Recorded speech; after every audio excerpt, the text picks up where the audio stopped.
And I believe we are live for ZenJen Thrive Time. Hello, Harrison. Hello, my friend. Thank you for having me. I am so happy to have you. You are in my neck of the woods over here in the New World. And you hail normally from right out in Sydney, Australia. Is that right? It's close enough, that area, that side of Australia, yeah. But you're in Tulum, Mexico right now. Yeah, I just finished a beautiful healing experience with a group of souls with the intent of, actually you can see it, branding the Cosmic Heart Tour right here.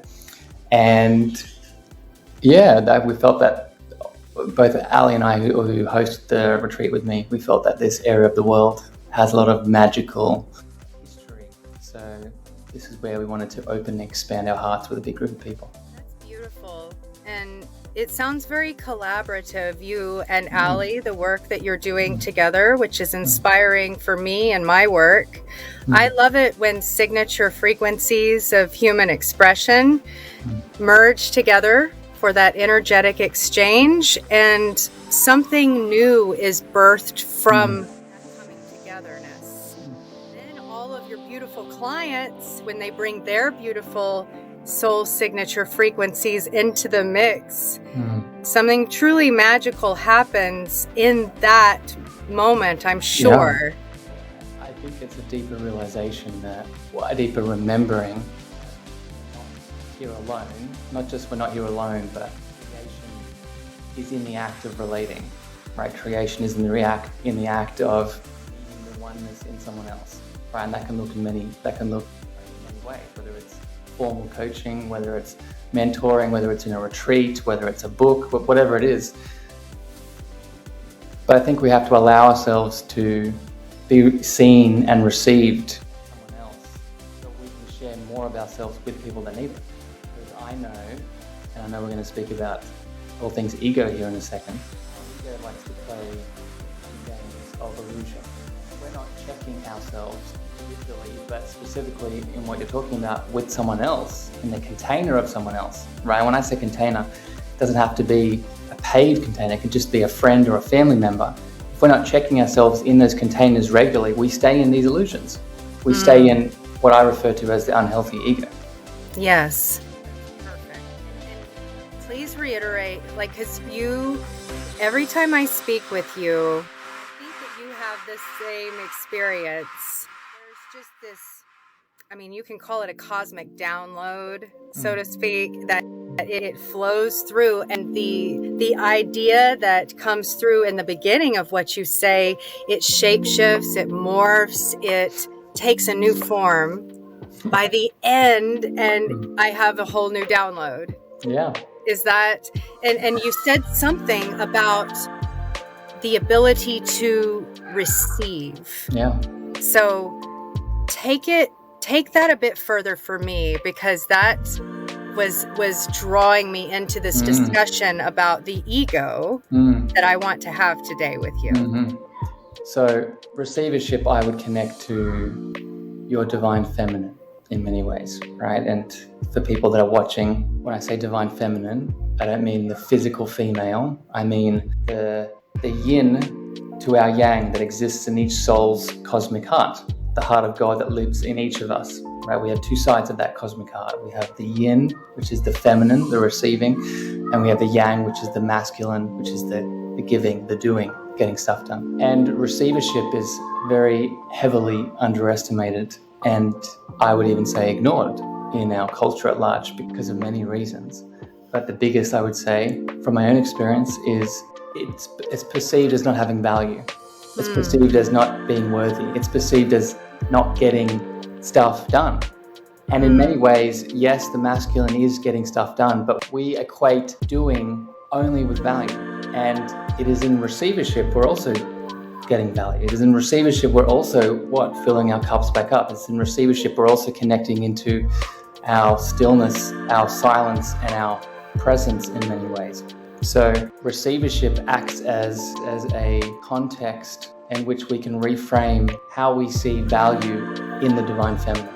Does that make sense? It does. It resonates deeply for me right now. What I told you right before we came on was I have been tapping into my own divine feminine in a very intentional way. The way I perceive this divine masculine and divine feminine, these energies that are present within us all, is the divine masculine is kind of this external outward force. Yep. And the divine feminine is this internal receiving force. Yep. And when manifesting any vision or any goal or any kind of like what our purpose is here, while we are here, both energies are very relevant and very necessary. And if we become too immersed in one or the other, that imbalance causes some disarray and some tapping back into the other side to achieve that balance. Yeah. I'll add something to this, though, that I think most of us overlook. Is yes, it's pivotal to the creation process that you're talking about, but it's also pivotal to, because again, this is another misconception we have, that we think that creation is only in the doing and only in, even in what you were just saying, right? You were saying, I need to get all the ingredients and then I'm going to make something happen, right? Yes, that's one way of doing it.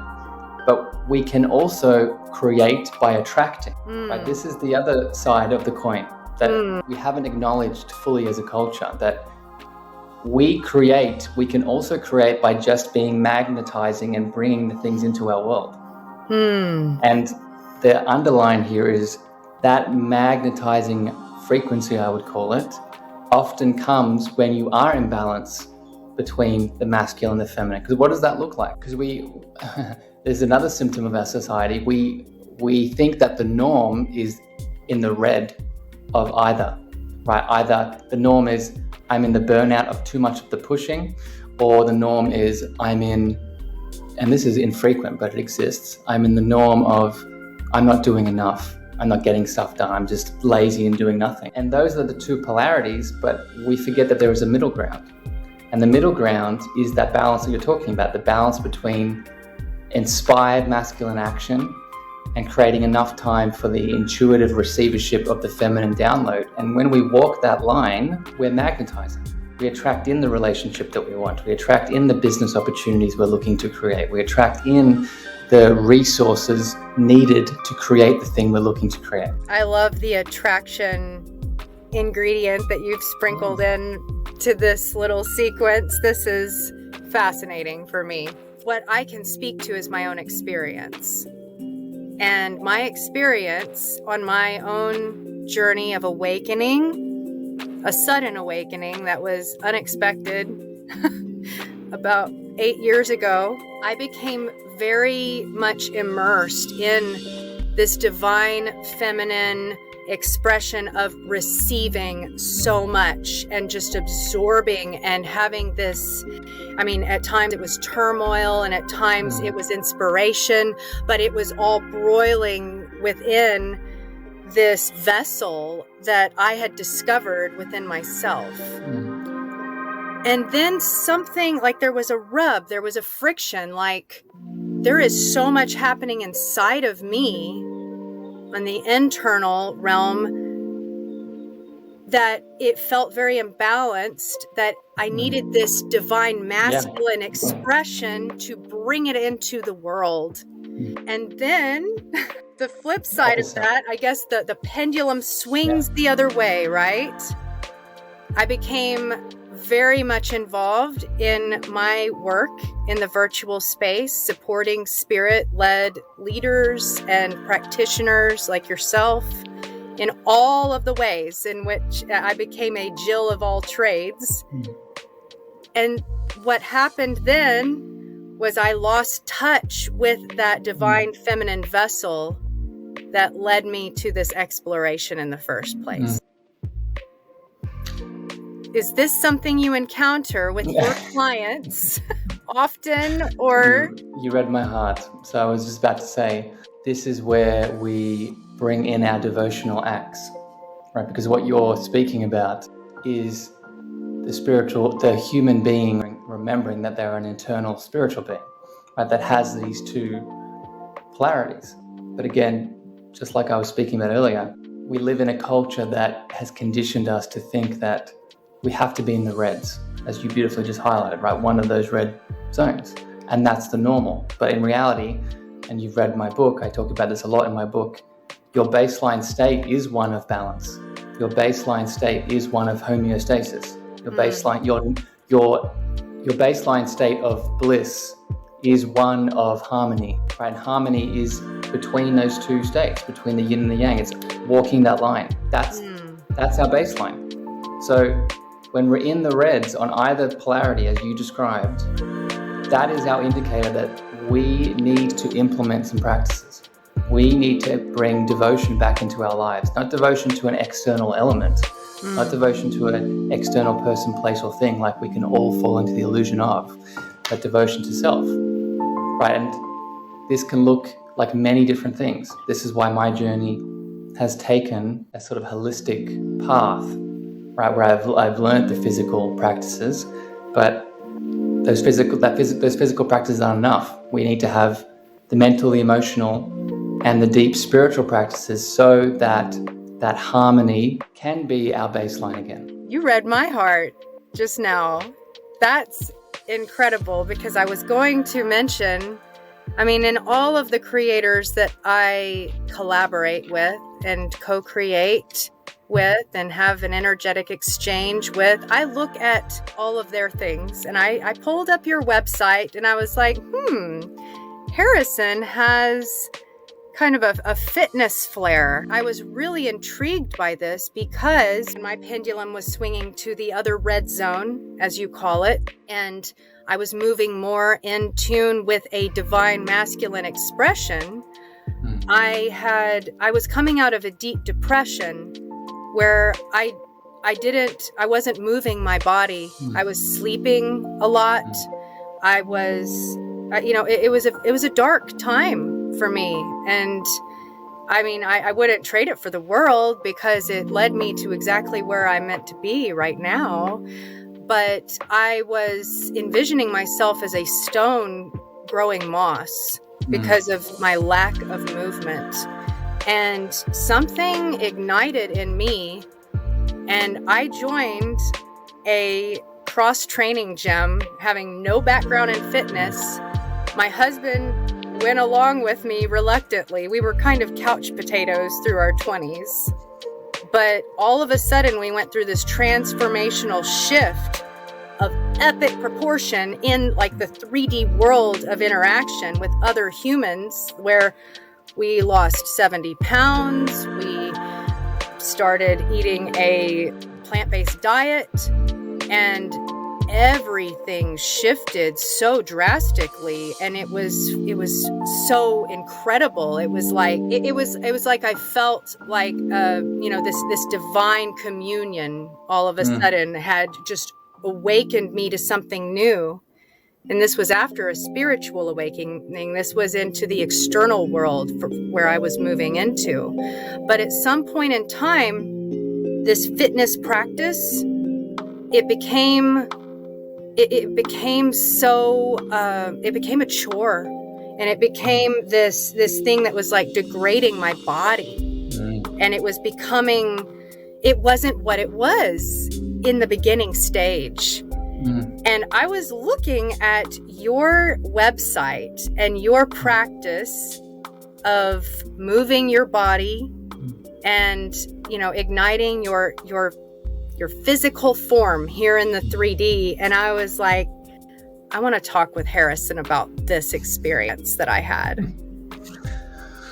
Well, I have many thoughts on what you just said. As I've gone deeper into the spiritual culture, one of the biggest illusions that has raised its head is that we must transcend this physical 3D form if we are to become enlightened, or we are to reach our spiritual pinnacle. And even if you look at a lot of religious teachings, Buddhist teachings, Vedic teachings, I'm generalizing, but there are a lot of spiritual doctrines that put the body secondary. And I just cannot underline how incorrect this is. Because it is the body that expresses the spirit. It is the body, it is the reason we are here right now having this conversation. My soul, your soul, didn't just come into this incarnation here on earth in this human form for no reason. There's no coincidences in the divine plan that we are all a part of and unfolding through. So just that understanding alone can help you see the importance of everything that you are. Not just the physical, but everything. But let's keep it specific to the physical. So I want to plant that seed for people watching. If you're in this illusion of being spiritual means not being physical. No, physical is included. I want to go back to the point that you said though, around your specific experience of it changed and you lost the passion. And I would actually correct you and say it's not the physical movement that you lost passion around.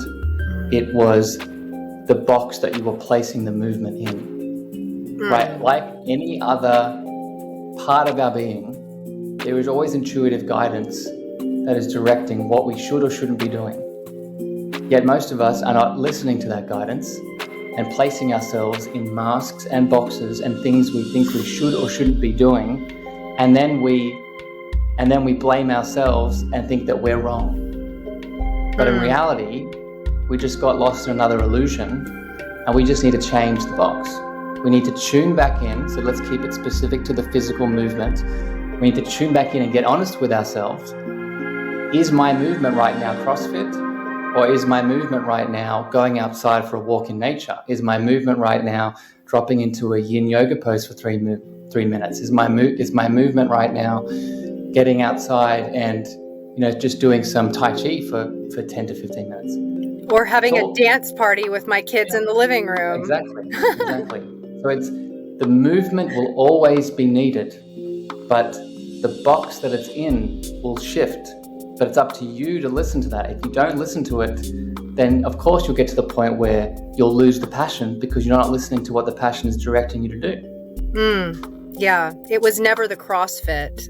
I was mistaken in thinking that was my portal. Yeah. Kind of like these teachings that you're referencing, the Vedic teachings, the Buddhist teachings, where it's almost like they're asking you, or I think that their teachings are being misinterpreted by us humans in that we think that they're asking us to renounce the body. No, it's not the body that is the point, but it is our portal to tapping into the thing that is the point. Yeah. And I'll throw in another piece here, right? I'll throw in the emotional and mental connection to this spiritual, physical conversation we're already having. Where does trauma hold itself? Where does a mental story, such as I'm not good enough, I'm not worthy, or a traumatic experience, such as from inner child, where I was abandoned and rejected and held onto a lot of guilt and shame and grief and pain, where does that hold itself? Does it hold itself in some etheric space outside of me? Or does it hold itself in the body, in the now, waiting to be looked at, waiting to bring awareness and love to be released from? So your portal analogy is very powerful because that portal is closed for most of us. Yes. And one of the reasons it's closed is because we're holding onto a lot of, I would call them soul fragments. I would call them layers of illusion. I would call them pain points that can be accessed through the body. It's not just a portal. It's not just a processing. It's a processing system. It's not just a portal. It's not just what I was going to say, it's not just a portal and processing system. It's also a hard drive. Yeah. That holds that information. And what I believe you're saying is the information that we are holding from our previous experiences of pain and trauma And we don't know we're holding on to it. Kind of like we don't even remember what we've saved on our computer. It's all sitting there, though, and it's all kind of clogging up the works in our processing system. Well, and not just... So I love this train of conversation here. There's so many ways that we can take this, but it's not just clogging up our works, right? So you said something very powerful. It's unconscious. However, all of these pains, all of these stored data points, they don't want to be stored. Yes. Right? Let's just use the example of emotion. Let's say let's say we have a stored emotion of anger, which most of us do. Emotion innately is energy in motion. It wants to move. So when we are innately storing it, it's against its nature. So what that means is it wants to get our attention. But if we are not bringing conscious awareness to it internally, then what other option does it have to do? Right. What's the backup plan to that? It projects into the outside world. So I think it's Freud or Jung. Until we make the unconscious conscious, it will project into our outside world, and we will call it fate. Right? So what that means is it will show up in our relationships. It will show up as triggers and wounds and points of tension that we will think is their problem. That we will think it's that lover, that friend, that family member. They're making me feel this way. But in reality, what they're doing is they're triggering these unconscious data points that deserve to be seen, loved, and released. We're leading beautifully into the discussion of ego, are we not? It's like we're paving the way there with this. Well, and I want to quote your book for a moment, if I may, because this has been a profound revelation for me lately. Whenever I joined this CrossFit gym that we were talking about, and whenever I emerged into the virtual landscape of spiritual work, there's this concept of ego that's very prevalent. It's very, it affects evil. Everything and everyone all simultaneously, and you can see it, you can perceive it, and I am very empathic and intuitive to that, but until recently I didn't really know what I was looking at. And it was this epiphany while reading your book, and also I'll cite the work of Matt Kahn. I'm not sure if you've encountered Matt Kahn, but I'll leave it in the comments. Just this chat, this revelation that I had, and I'm going to quote your book from Cosmic Love Antenna just for a moment here. Something that's very important to understand with your healthy ego is that the ego in itself is not innately good or bad. It is a lens of expression. I kind of jumped past a few other points just to make that point. It's good. But it is. In bringing it with my revelation of what ego actually is, and this is directly from Matt Kahn and his talk, that the ego is nothing more than an inflamed personality. That it's actually a beautiful soul signature expression that exists innately inside of you. And I know this from my work in connecting with my brother, who he took his own life in 2015, and I connect with him very regularly from beyond the veil.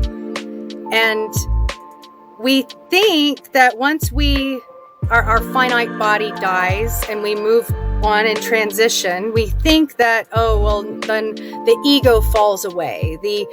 Those are just human qualities. But his personality comes through all the time. I see, I feel, I experience it when he as if he were in the room with me. Okay? So that can't be the case, that it all falls away. It's actually the fact that it's always there. It's something innately there within you that you are meant to tap into. But whenever it comes through as a lens expression, like a filter of the ego, of that trauma and that pain, this is what shines through to the outside world. And so, for example, someone who is embodying like this self-righteous, unhealthy ego, what that is actually an imbalanced expression of is, I have something worthy to share with this world. They are doing their best to convince themselves of that as well as you, because at some point along the way, it was communicated to them that they didn't have anything worthy to share with this world. And it's that expression of unhealthy ego that filters through, that it's a beautiful personality trait, and we all have our own soul signature frequency of all of the different kinds of unhealthy ego. Well said.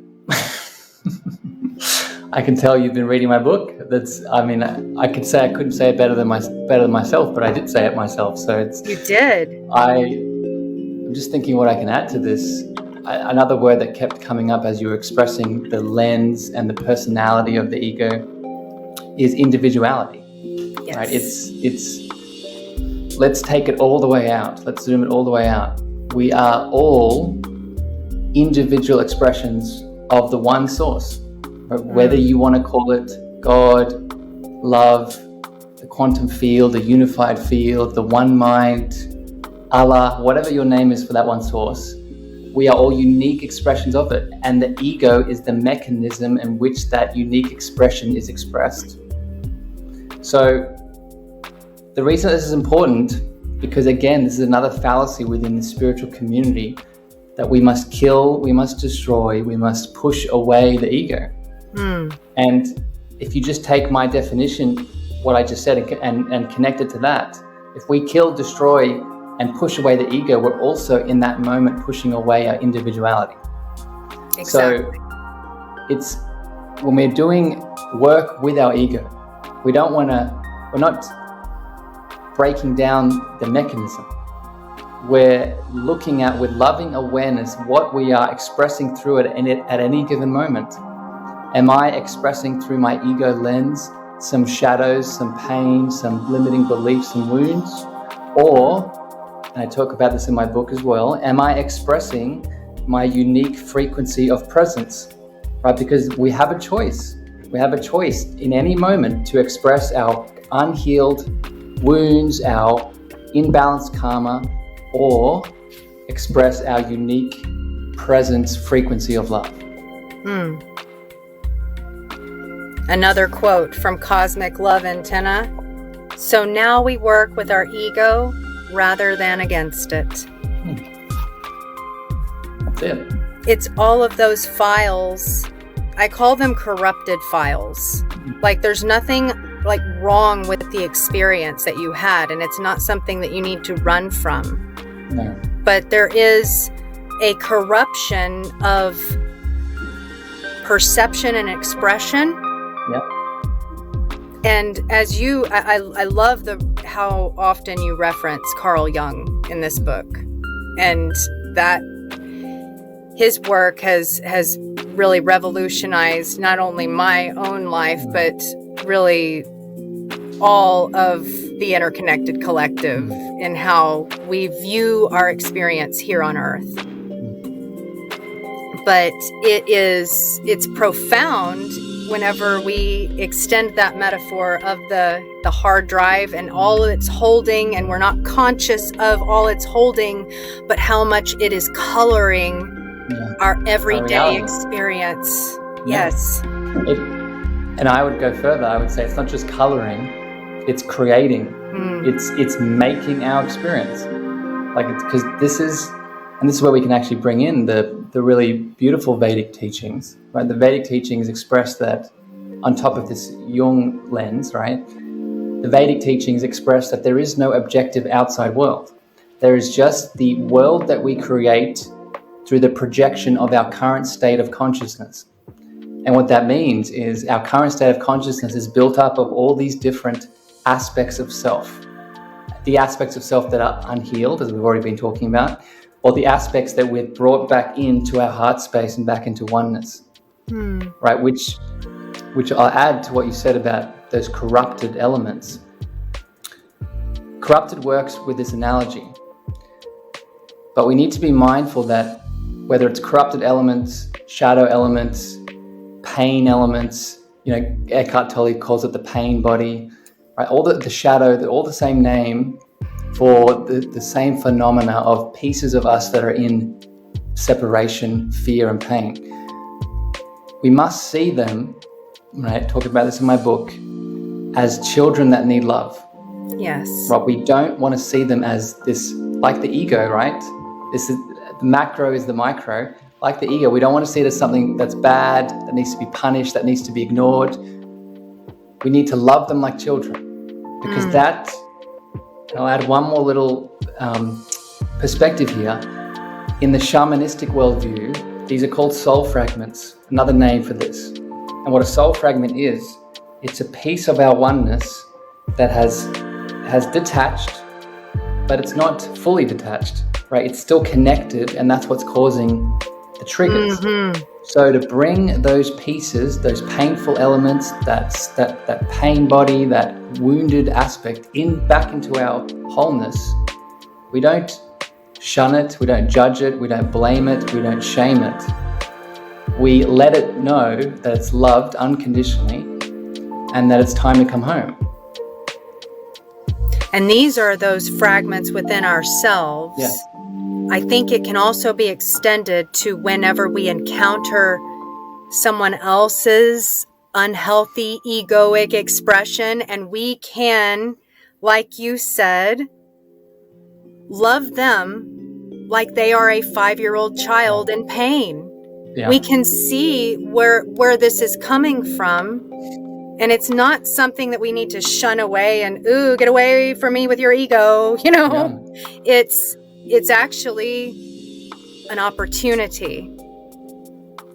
I'll add a piece here that's really exciting to talk about, because it's... I know you only have about 5 more minutes. I'm loving this. But I want to keep going because this is important. This is exciting because I don't see many people talking about this within the online space. You just made the example of seeing it in an external person and loving their shadow. And I want people to understand that in that moment of you loving their piece of their shadow, it's also you doing self-healing work. And I'm going to explain this with a common example that we all experience on the internet, on social media. When we post something and then a comment comes in that's trolling us, that says something, judgmental, angry, you know what the trolling comments are like. And in that moment, most of us only do 2 options. We meet their shadow with shadow, or we ignore it.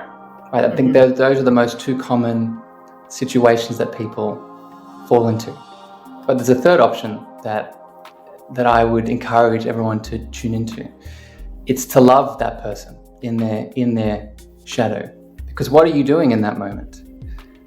That person isn't just on your video for no reason. They were pulled to your content.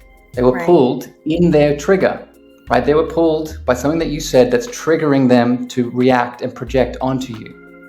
So what that means is, for you as the content creator or the person that's receiving the negativity, there's also something for you in their negativity. Their anger that they're projecting probably also exists inside of you, because that's why they're there in the first place. So to summarize this, when you love on that comment, when you say to that person, and I do it in many different ways, but you just say, I love you, I appreciate you for being here, you're worthy, you're divine, whatever it is, you're not just supporting them eventually by planting a seed. You're also loving the aspect of you that was triggered by their comment in that moment, right? Your love is a boomerang, right? It boomerangs to them, but then comes back to your heart with that same aspect. It's perfect. And I'll extend one more metaphor here. It just confirms that even though we are living in this illusory simulation of separateness, that just as you said, they were attracted to your platform, like by way of energetics and what it is you are sharing. It pulled them in like a force field. And if you share shadow with shadow, that's speaking to something within you that needs to be looked at closely. But I think that is the issue with remaining authentic. It's in thinking that we don't want this trauma to be a part of us anymore.